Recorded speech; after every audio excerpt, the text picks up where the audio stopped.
Во-первых, я всегда удивлен тому, насколько вы все успеваете. Хотя однозначно, если бы вы хотели бы все успевать, то, наверное, не было бы столько часов в сутках, чтобы вы все успели, потому что вы очень заняты постоянно. Как вы умудряетесь соединить в себе вот эти очень серьезные 4 ипостаси? Первая ипостась – это жена, вторая ипостась – мама, третья ипостась – бизнес-вумен, и третья ипостась – это ведущий и организатор мероприятий. Это абсолютно 4 разных человека, я в этом уверен. И там очень требовательная публика.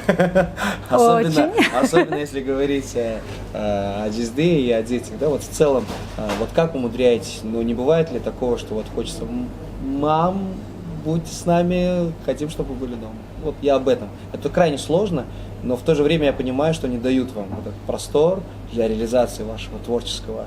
Дают, да. Ну, вообще все оттуда. Все вот с семьи.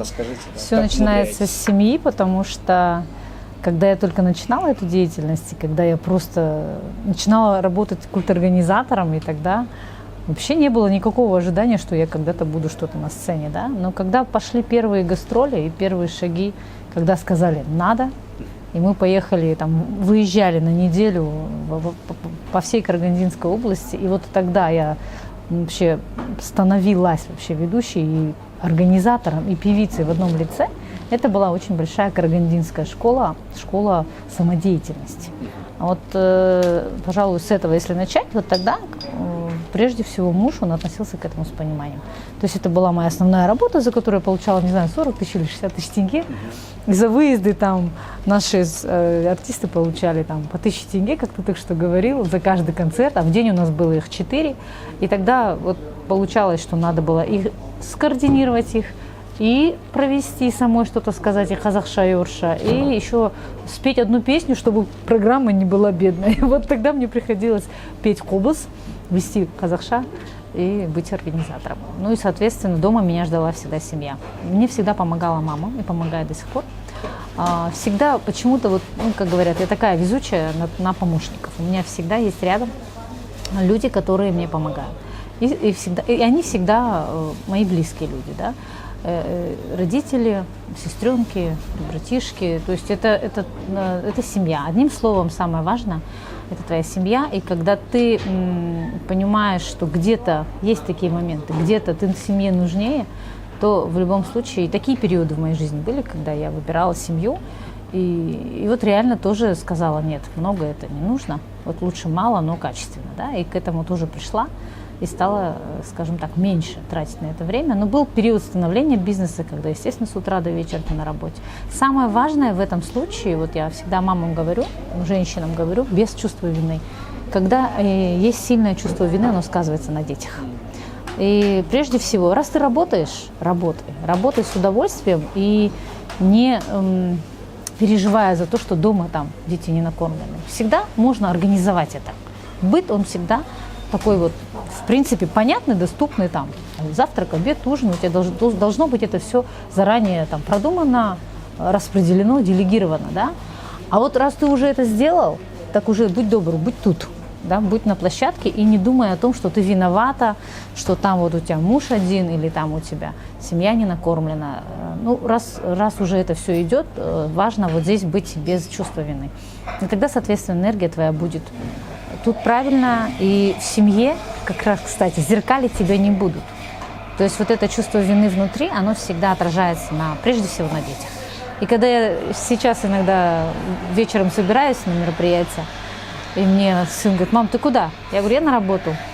Там песни разные петь. Ну ладно, давай, удачи, пусть тебе весь зал хлопает.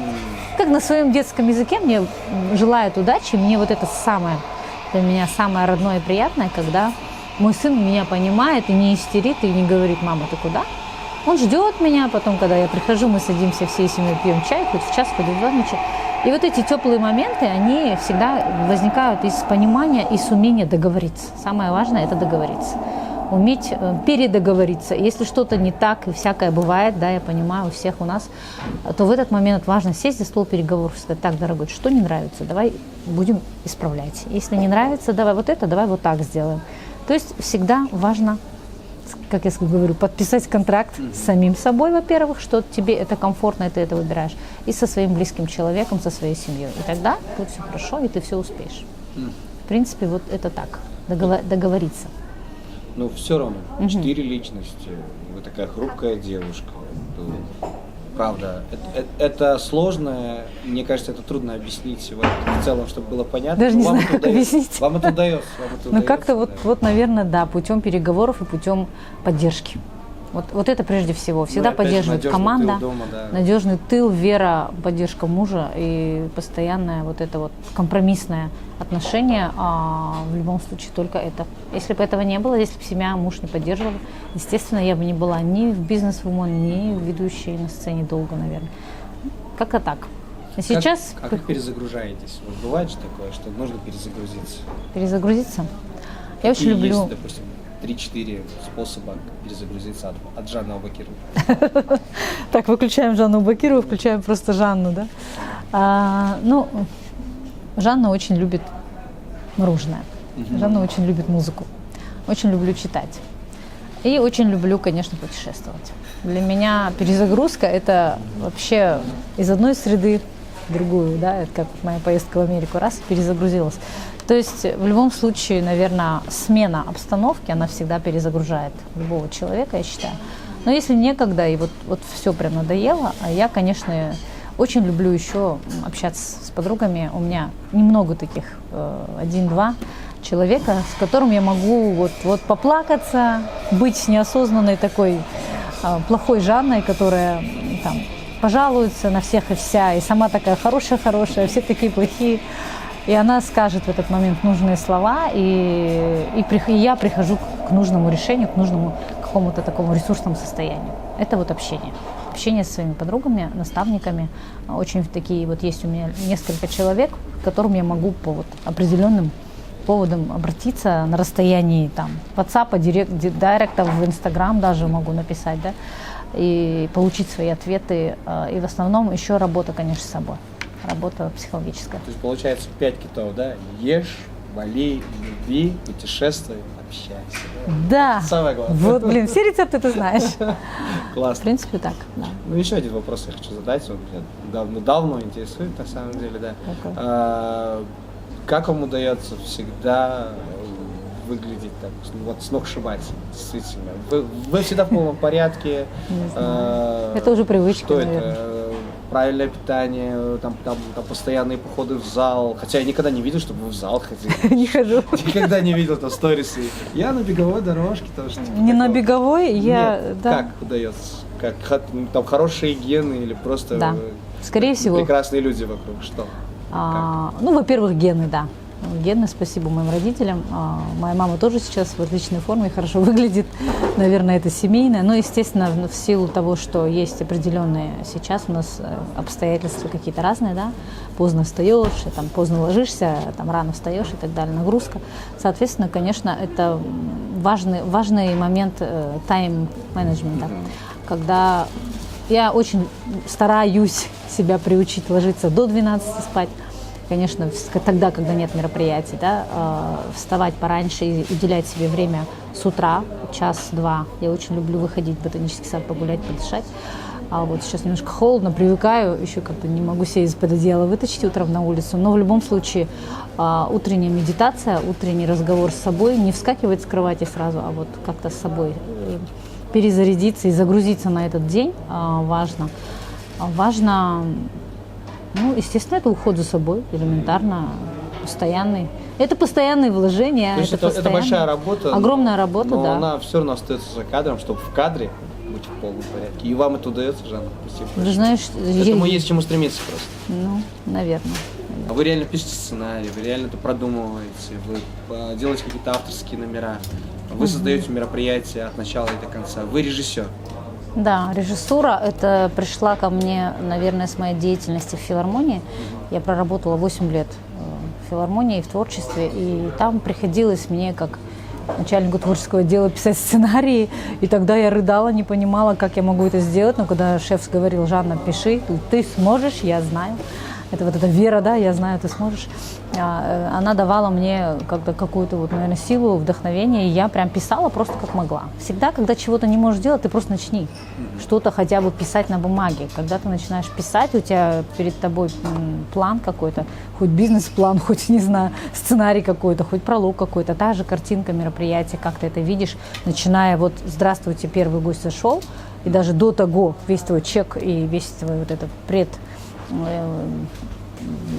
подготовка. В любом случае, когда это все на бумаге, вот у меня это как бы мое кредо, я все пишу. Я очень люблю писать и очень люблю, что когда моя команда тоже так делает. То есть, научаю этому, потому что когда у человека все написано перед глазами, соответственно, это все оцифровывается и у тебя в подсознании, и, соответственно, твой мозг уже четко знает, что он должен успеть. Сегодня он должен утром встать, завтрак приготовить, погладить, накраситься, там, вещи свои порядок, да, и все это, когда у тебя заранее с ночи записано, ты утром и в хаосе не бегаешь. И вот это вот все четкое как бы правило. Но режиссировать и находиться самой как исполнителю в процессе, наверное, тоже у меня пришло оттуда, потому что в тот момент я, вот как-то помню, мы делали проект «Ангел в тюбетейке», Тахьял Перште, который до сих пор успешно каждый год ротируется и показывается в Конгресс-холле к 8 марта обычно.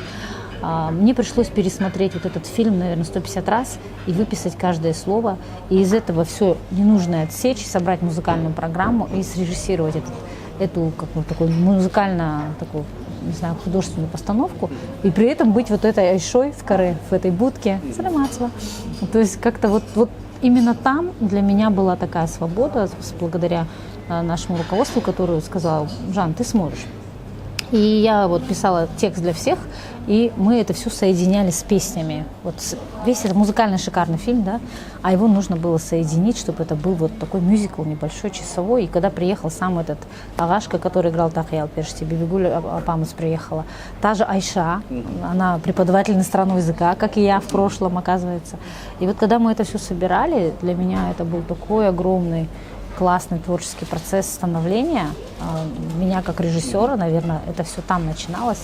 И потом любое мероприятие для меня это вот тоже событие, потому что когда я начинаю понимать, какая девушка, невеста, какие родители, о чем они хотят сказать друг другу, что они хотят выразить, для меня важно это показать красиво вначале, вплести в сценарий, и поэтому я каждому клиенту говорю о том, что давайте сначала познакомимся, расскажите, и часа два мы просто общаемся. Это просто как бы рассказ такой о жизни. А потом в любом случае хочется это вплести в сценарий. И, соответственно, поначалу вот по бизнесу, да, как получилось, что я открыла бизнес. Я это все делала всегда вот просто так, потому что вела, как и ты, наверное, все это делаешь, да. Когда человек приходит и говорит: дайте мне какой-нибудь совет. Да. И я начинаю советовать от души, и потом постоянно люди ко мне за этим стали обращаться, и я понимала, что я выполняю еще какую-то роль. Но очень долго не решалась на создание ивент-агентства, потому что их было много, и всегда их есть много, и будет много. А я считала, как-то, это надо как-то вот прям вот совсем громко заявить о том, что ты прям... Я была внутренне не готова. Меня подтолкнула моя подруга, которая сказала: Жанна, давай. Опять же, для меня очень важно, когда мне говорят: Жанна, я знаю, ты сможешь. И я объявила, что я открываю арт-студию, и даже не агентство как-то. Я вот даже назвала это так. Сейчас я уже, кстати, рембрендинг у нас. Сейчас мы перерастаем в империю звезд. И, соответственно, тогда я понимала, что это будет такая небольшая студия, кухня, где создается арт-творчество, да, какое-то.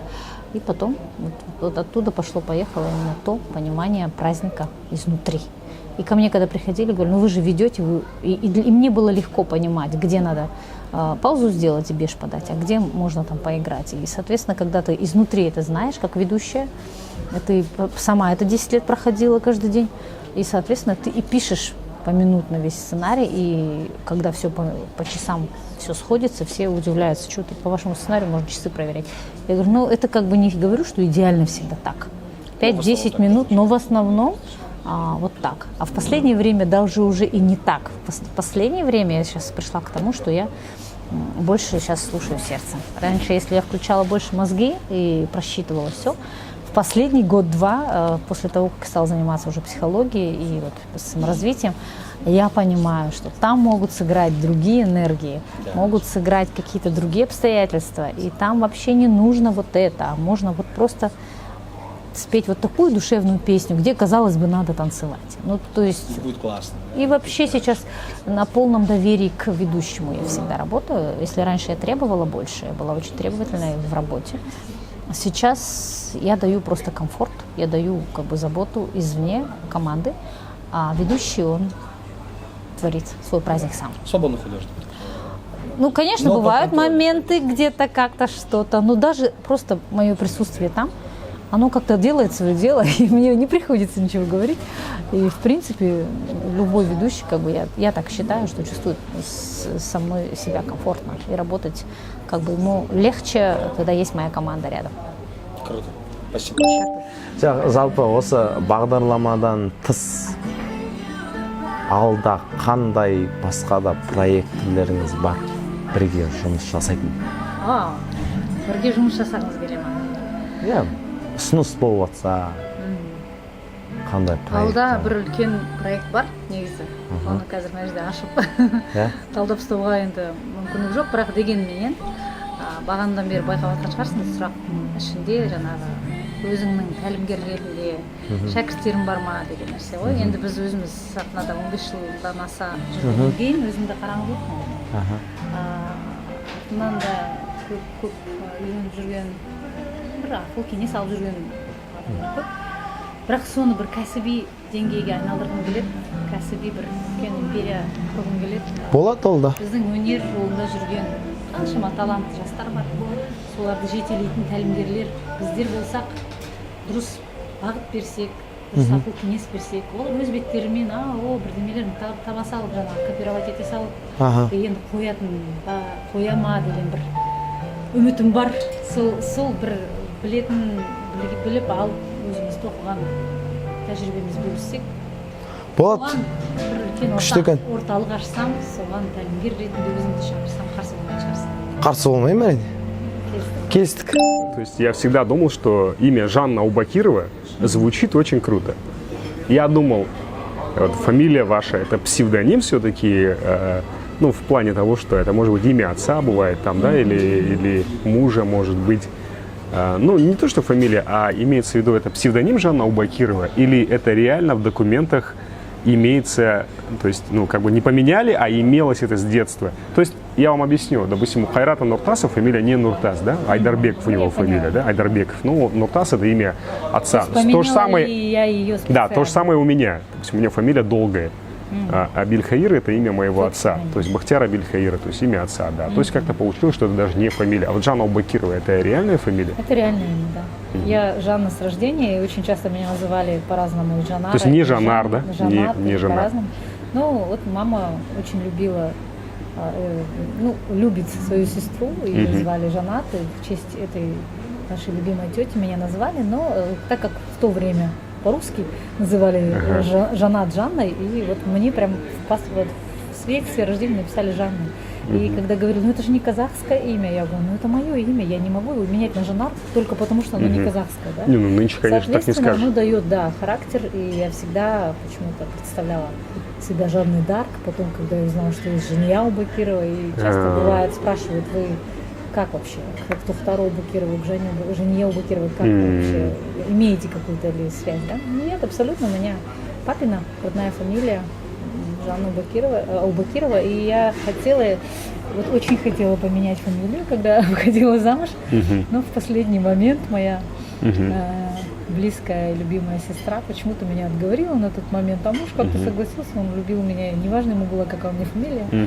Вот, иногда я шучу, говорю, может, сделаем ребрендинг, может, я стану Умаровой. Жанна Умарова тоже звучит хорошо. Да. Это вот такое. Вот так вот, история моей фамилии очень простая. Ну все, значит, друзья, знаете, да, что это не псевдоним, это реальное имя, фамилия человека, да? Сол қазақша той жасайтын болсам, сіз маған бірінші нені ұсынар едіңіз? Қазақи тойға, той ортасына. Қазіргі бар заманнан ба, жоқ? Енді өзіңіздің қалай, мысал үшін, Құрманғазы таза осындай қазақша той жасайын деп отыр екен, елдің бәрін қырға кетіпті, күйгіз үй тіктіріпті, бүйтіпті сөйтіпті деген дақпыртты естідіңіз.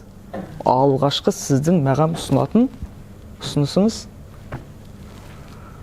Бұл жерде мен өзім әйел заты болғаннан кейін сол қырда атпен, өз жаңағы құстармен жүрген ер азаматтарымыз барлығы сол жаққа кетеді ғой. Сол кезде қыздар не істейді? Сол кезде қыздар бастаңғы жасап, бір жеке бір қыздарға бір бағдарлама жасар еді өзіміз сөйтіп отырып. Мысалы, енді солай болған ғой кезімізде заманда бір алысқа аңшылыққа кетеді азаматтар. Сол кезде үйде қалған келіндер, шешелер барлығы отырып бастаңғы жасап, ән айтып, бір жақсы көңіл күй көтереді ғой. Сондай бір жасағым келеді. Сондай нәрсе жасап берейін бұйырса. Сол жерде өзім бас болып, өздері сол жерде әдемілеп бөліп, өздерінің ретімен, жасымен, әрбір жаңағы әйел затына қуантатындай бір бағдарлама жасар еді. Жақсы? Қабылдадым. Жасайық. Қазақи той жасайық. Қаншалықты отбасыларыңыз өнерде жүрген қадамыңызды қолдайды? Менің қадамымды отбасыда қалай қолдайды дейсің? Ең басында мен негізі жолдасым көбірек өнерде болған азамат.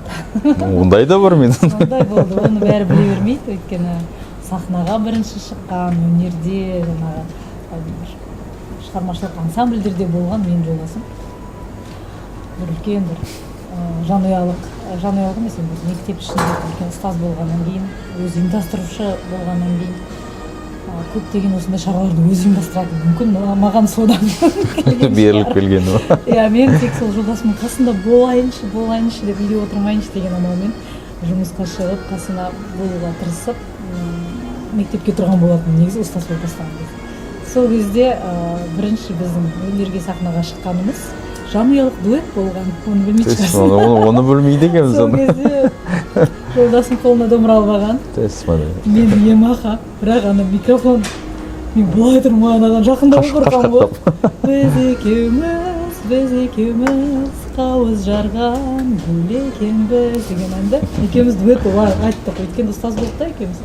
Смотр художественной самодеятельности среди учителей болған кезде пришлось вот так вот выйти на сцену. Сол кезде менің қорыққаным, дірілдегенім, енді айта алмаймын. Қазір помню, что даже микрофон, моего голоса не было слышно вообще, потому что я вот так этим стояла, потому что надо было играть вживую, там не было ни минусовок, ничего. Это был, наверное, 2000 год, 2001 год, где-то там далеко, почти 12 лет назад, на заре моей карьеры школьной. Вот. И поэтому как-то вот он сам такой очень творческий музыкальный человек, всегда вот, наоборот удивлялся, чего боишься, да? Ну, то есть как-то так начиналось, қалаға көшіп келгеннен кейін, өнерге барғаннан кейін, өзім музыкалық мектепті бітіргеннен кейін сенің қызың сияқты мен ойнап, сол кезде басты қадамдар жасаған кезде ешқандай бір қарсылық, ешқандай бір сенімсіздік деген болған жоқ. Соның арқасы, өйткені енді үйдегі ер азаматын сенбесе, ары қарай уже қоя салу керек дейсіз. Қоя саласың, бірақ қолдайды, соған өте ризамын. Бір үлкен істермен айналысқан кезде, бастаған кезде ақылдасамын. Өзінің ақылын береді, бағасын беріп жатады. Ең қатты сыншы, ең бірінші сыншы деп айтуға болады. Мен басында сахнаға шыққанда қазақша сөйлемейді, орысша ғана қазақшаны енді үйреніп келе жатқан кезде залда отырады, тыңдап отырады, әрбір мен әрбір деген қай жерде қалай кетіп қалғанын барлығын байқап отырады, маған айтып отырады. Осыдан мына жерде сөз жоқ, мына жер былай, мына жер былай. Сондықтан бірге шындалдық деп айтуға болады. Мен бірінші тренер. Ең бастысы, егер өнер саласын, өнер жолын, өнерде болып жатқан бүкіл дүниенің барлығын біліп тұрып, қолдап отырса, бұндай отбасы өте берекелі болады деп есептеймін. Сіз көптеген тренингтарға бардыңыз. Анда Москваға, Америкаға, Голливудқа дейін барып келдіңіз. Қазақстанда бүкіл тренингтердің бәріне қатыстыңыз. Мен өзімді байқап жүрмін Инстаграм желісінде. Сұрақ: не берді ол сізге? Бұл өзіме деген бір әртүрлі жағдайларда өзіңді қалай ұстау, қалай өзіңді өсіру мақсатында болған нәрсе. Және жаңағы өзі бір адамның ешқандай бір білімінде шек жоқ қой. Мен сол жерге барып мынаны алсам екен деп демеймін. Осындай болып кетем, мындай болып кетем емес. Жалпы бұл мен үшін саморазвитие, постоянный рост. Өйткені бір жерде мен бәрін білем деп шектеліп, сол жерде тұра беріп, мен не надо мне, зачем мне вот эти тренинги? Бірақ әрбір барған жерден мен даже бір болды сондай бір мыңдаған бәленбай теңге тұратын тренингтарда бір ғана түйір ойды алған күндерім болған. Жаңағы айтып жатады ғой қазір далбаса осындай нешетүрлі бар, ақша үшін жасалады.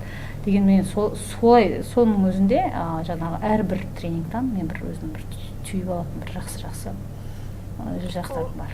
Ал енді жаңағыдай өз-өзін таба алмай жүрген адамдар, не істеймін, қайда барамын, не істеу керек деп жүрген адамдарға сіз совет бересіз осы тренингқа баруға? Или адам өзі ойланып өзі істесе бола ма? Ең бастысы адамда қалау болса, ол істей алады. Ал қандай тәсілдермен, қандай құралдармен қолданады ол өзінің еркісі. Өйткені әрбір салада өзінің бір өсіретін деңгейін көтеретін бір оқитын жерлер болады. Яғни бұл институт болсын, адам болсын, тренинг болсын, әртүрлі жерлер бол. Сен міне Голливудқа барсам ба деп айттың ғой жаңа.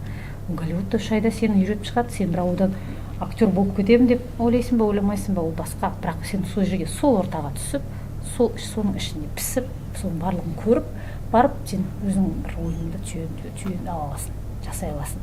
Өйткені оны көрмесең, оған бармасаң, все ничего не изменится. Хуже не будет точно, но лучше обязательно будет. Рахмет, біздермен болған Жанна Убакирова және Никулина Айбат. Көріскенше достар. Все, жалын, ребята.